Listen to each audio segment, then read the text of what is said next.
So, in my work the last 20 years in domestic abuse, I have been often asked, why do people stay in an abusive relationship? The answer is often people don't know that they're in an abusive relationship because it becomes normal very quickly.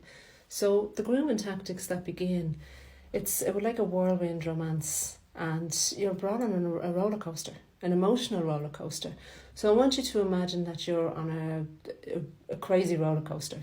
You're going up, down, sideways, diagonally, inside out, whatever way. And while you're on that, I want you to pinpoint something in the distance and describe it. Describe every detail of it. And then when you're brought around another way, I want you to pick something else that has moved. So that thing has now moved, and describe exactly where that is, when it is, how it is. By the time you know you're up, you're already being brought down, or sideways and this way. So it starts with love bombing. There's a lot of gaslighting in it. There's a lot of boundary testing in it. So when the boundaries are tested, they are then moved ever so slightly, subtly. But before you know it, those boundaries have been removed completely.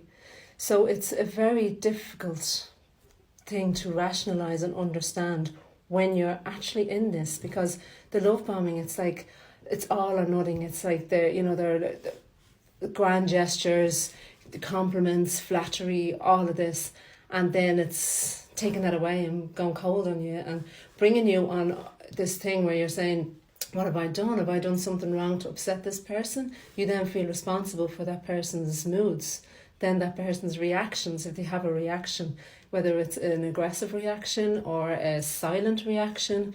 You then feel responsible. How do I fix this? What have I done wrong? What have I done wrong? So you're continuing to question yourself all of the time. So there's been so many times that I've had a call through my work, and I don't know if I'm in an abusive relationship, but I just wanted to ask you what you think.